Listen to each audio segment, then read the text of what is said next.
Russia just had the worst month of its entire war, and Ukraine made it happen on purpose.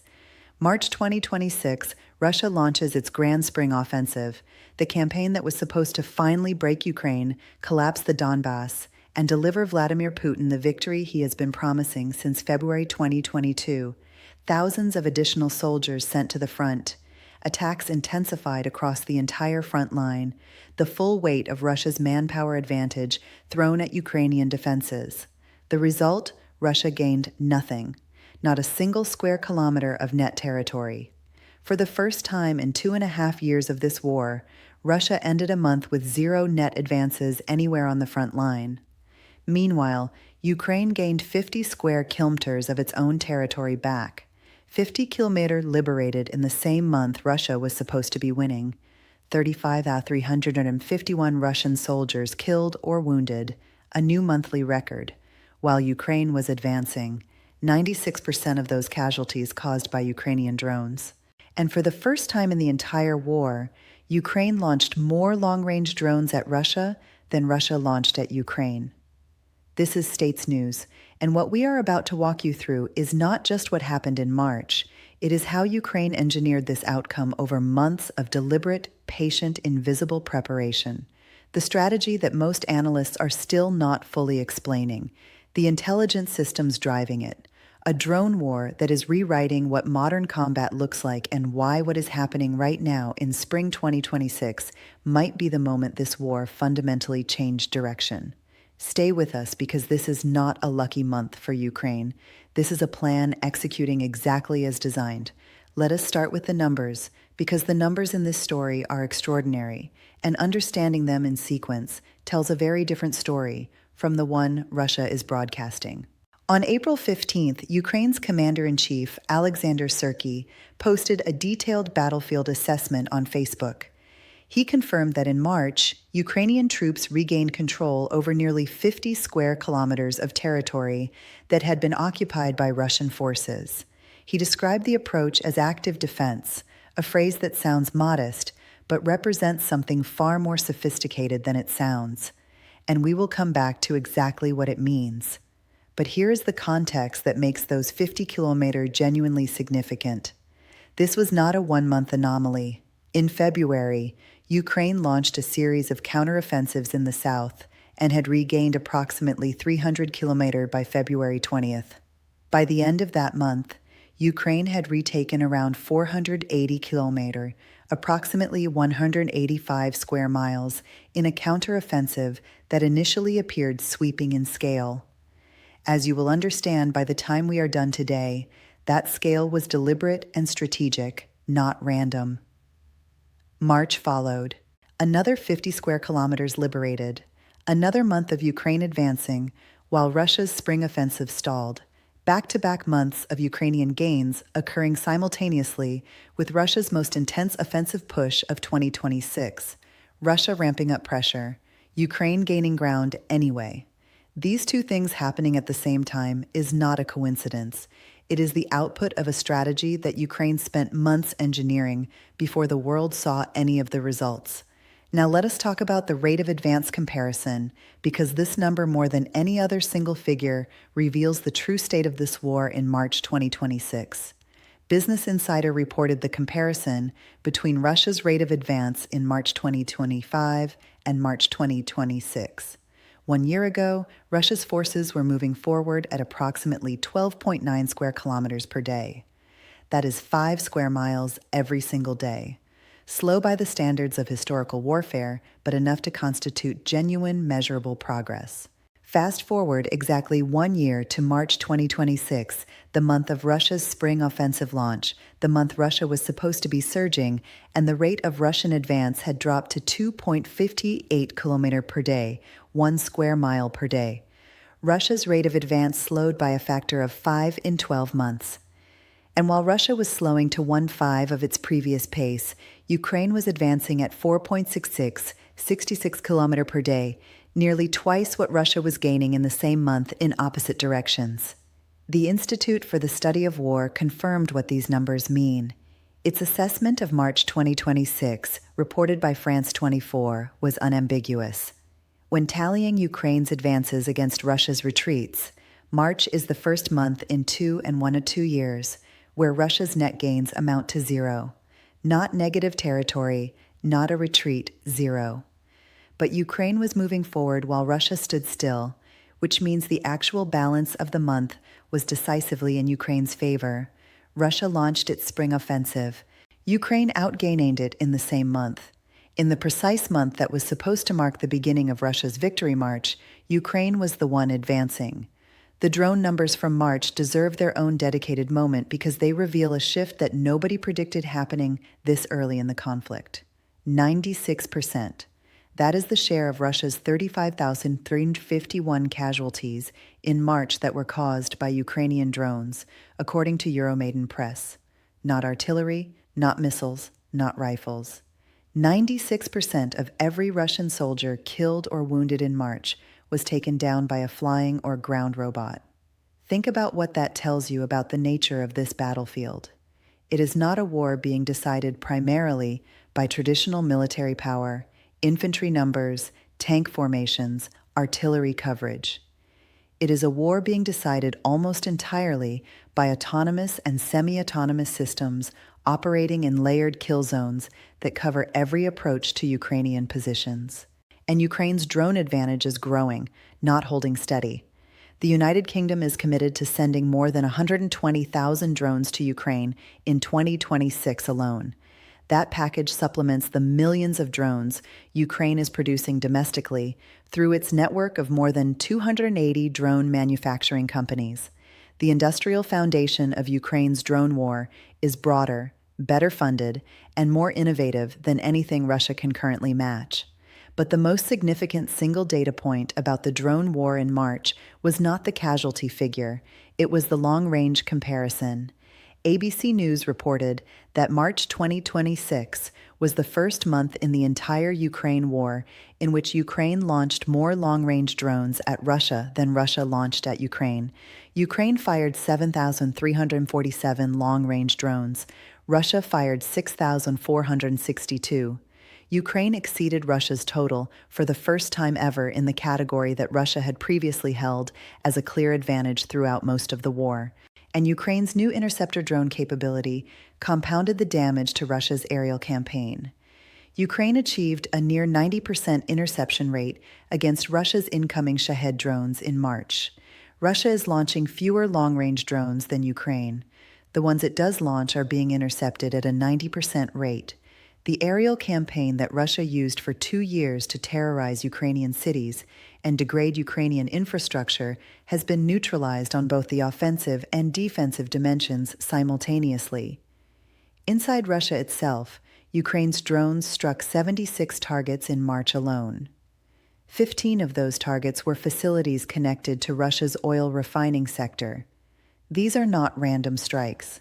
They are part of a deliberate campaign to degrade the Russian war machine from its source, destroying the infrastructure that produces the fuel Russia uses to power its military operations and generates the revenue Russia uses to fund them. Ukraine's defense minister, Mikhail Fedorov, had set the objective explicitly back in January. He announced that Ukraine would focus on boosting Russia's killed-in-action rate to 50,000 irrecoverable casualties per month as a strategic target, combined with systemic reforms inside the Ukrainian military. The logic is precise. Irrecoverable casualties, deaths rather than wounds, permanently remove soldiers from the war. They cannot recover, return, and fight again. Every Russian soldier killed is a permanent, unrecoverable deduction from Russia's military capacity. March's 35,351 casualties represent a 29% increase over February's rate. The trajectory is moving in exactly the direction Fedorov set as the target, and Russia's recruitment cannot keep pace. Russia plans to recruit 409,000 soldiers by the end of 2026. It is nowhere near that pace. The current daily recruitment average will result in a 65,000 soldier shortfall against Russia's own target by year-end. Russia is burning through soldiers faster than it can replace them, and as we established, the soldiers being consumed are being consumed before they ever reach the front line in most cases. Now let us talk about what Chersky meant by active defense, because this phrase is the key to understanding everything Ukraine accomplished in February and March, and everything it is setting up for the rest of 2026. Active defense is not holding the line and waiting. It is not simply defending against Russian attacks while hoping the numbers eventually favor Ukraine. Active defense, as Chersky described it, means seizing the strategic initiative. It means choosing where and when to apply pressure. It means forcing Russia to react to Ukraine's movements rather than Ukraine reacting to Russia's. Chersky described it with precision, countering Russian numbers with Ukrainian quality of combat operations, forcing the enemy to play by our rules, and constantly postponing the deadlines for completing tasks. George Burroughs of the Institute for the Study of War was even more direct when explaining Ukraine's counteroffensive gains to Business Insider. He said it explicitly: it is not accidental, it is not circumstantial, there are reasons for it. Ukraine has been degrading Russian defenses in key sectors for months specifically to set the stage for the counteroffensives we saw in February and March.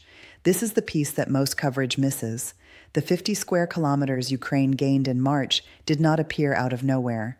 Ukraine spent months before March systematically identifying where Russia was weakest, degrading those weaknesses further through targeted strikes and drone operations, and then executing counteroffensives against positions that had been softened long before the attacks began. The sector-based approach Ukraine is using reveals exactly how much the country has learned from past mistakes.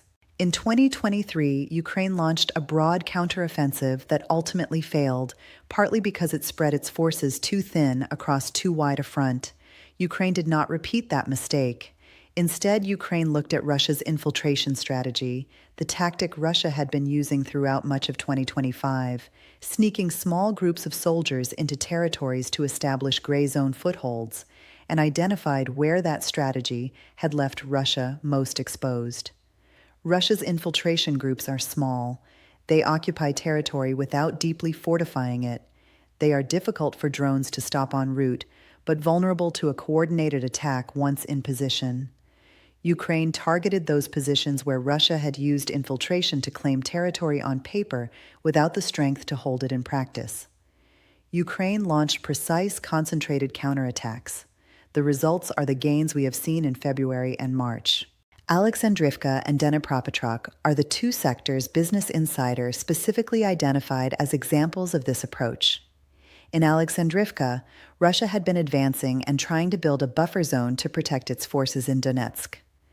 Ukraine struck there specifically, not because Alexandrivka itself is the most strategically valuable territory, but because denying Russia that buffer zone protects the broader Donetsk situation. In Dnipropetrovsk, similar logic applies. Ukraine is preventing Russia from consolidating positions that would make future Russian advances easier. And in Kupiansk, in the Khark region, Ukraine's December operations gave early signals of the approach it would deploy at scale in 2026. While Russia was publicly claiming it had taken Kupiansk and using that claim to project strength ahead of peace negotiations, Ukraine was dismantling that claim in real time, destroying Russia's hold on the city and demonstrating that the Kremlin's announcements of victories did not match what was happening on the ground. This is Ukraine forcing Russia to play by Ukraine's rules. Russia announces a victory. Ukraine takes it back. Russia claims strategic momentum. Ukraine advances in a sector Russia was not expecting to defend. Russia planned a spring offensive to define the year. Ukraine outgained Russia in March, the first month of that offensive. The intelligence infrastructure making all of this possible deserves specific attention because Ukraine is not making these tactical decisions based on experience alone. It is making them based on real-time battlefield data at a level of detail and speed that Russia cannot match. Ukraine's Delta system is a cloud-based battlefield management platform that aggregates real-time data from drones, ground sensors, human intelligence, and other sources into a single picture accessible to commanders at every level of the military hierarchy. Every drone flight feeds into it. Every strike assessment updates it. Every enemy movement that reconnaissance captures gets logged into it immediately. The result is a commander's picture of the battlefield that is continuously current, continuously detailed, and continuously shared across Ukraine's military structure in ways that allow fast decisions at every level. When Ukraine's drone operators identify a Russian unit concentrating in a particular location, that information reaches the commanders who can order a strike within minutes. When a counterattack opportunity opens because Russian defenses in a sector have been degraded, the units positioned to exploit it already have the situational picture they need to act. Russia does not have an equivalent system. It coordinates through traditional military hierarchies that are slower, less information-rich, and less responsive to rapidly changing battlefield conditions. This is one of the reasons why Khodakovsky, one of Russia's own military bloggers, assessed that even if Russia had the equipment for large-scale assault, it could not return to that approach without losses increasing eightfold. Ukraine is also restructuring its military at an institutional level in ways that are already changing what the front line looks like. Fedorov's overhaul includes shifting Ukraine's military organization to a corps-based system. This is not a cosmetic change. A corps system improves coordination between multiple brigades operating in the same theater. It creates a layer of command between individual unit commanders and the senior military leadership that can synthesize battlefield information faster and coordinate combined arms operations more effectively. The shift is already being reflected in how Ukraine is executing its active defense operations in Donetsk in the south. Ukraine has also built a better training pipeline for its air defense operators, the people who control the interceptor drones that achieved a 90% intercept rate against Russian Shahads in March. Better trained operators running better equipment producing better results. The improvement is measurable in the interception statistics. And Siri described something that sets Ukraine apart from almost every military in the world at this stage of institutional development. He said Ukraine's military never stands still. Every single month, Ukraine's military leadership conducts formal assessments of the combat operations that have been executed, using those assessments to refine tactics and improve coordination at every level of command. This is a learning organization, an organization that updates its approach based on what the evidence shows is working and what is not. Russia is still following the same basic attritional playbook in 2026 that it was using in 2022. Throw soldiers at the problem, take the casualties, hope the numbers eventually produce territory. Ukraine has been refining its approach every month for 4 years, and the distance between Russia's 2022 tactics and Ukraine's 2026 tactics is now enormous. Between June 2025 and March 2026, Ukraine conducted 492 strikes against Russian air defense systems. 492. Over 9 months of methodical continuous targeting of the radar networks, missile systems, and support infrastructure that Russia uses to protect its rear areas from Ukrainian drone and missile strikes. The purpose was not just to degrade Russia's ability to intercept Ukrainian weapons. It was to create corridors. When an air defense system is destroyed, it leaves a gap in the coverage network, a gap through which Ukrainian drones and missiles can fly without being intercepted. A safe aerial corridor leading into the Russian rear. Ukraine spent 9 months opening those corridors, and then it began using them. Mid-range drones, faster than FPV systems, cheaper than long-range strategic drones, and with a range that extends well beyond the immediate front line, flew through those corridors to strike Russian ammunition depots, Shahed drone storage units, command centers, and troop concentrations in the near rear of Russian-occupied territory. These are the targets that sustain Russia's ability to fight, the ammunition that feeds its artillery, the drones that form its aerial campaign, the command posts that coordinate its attacks. Ukraine did not just fight Russia's forces. It spent 9 months dismantling the infrastructure that makes those forces effective. And then in February and March, it executed counteroffensives against forces that had been systematically weakened before the attacks even began. This is active defense, not holding the line. Actively degrading the enemy's capacity over months, then exploiting the degradation with concentrated, precise counterattacks at exactly the moments and places where Russia is least able to respond. And Ukraine keeps finding new surprises for Russia. Because one of Ukraine's most consistent and most important strategic advantages is the capacity to innovate in ways that Russia cannot anticipate. The Kiev Post reported that Ukraine is now moving troops and military equipment through underground routes, networks of tunnels built in the kill zones that were initially used to ambush Russian infiltrators attempting to advance through those zones.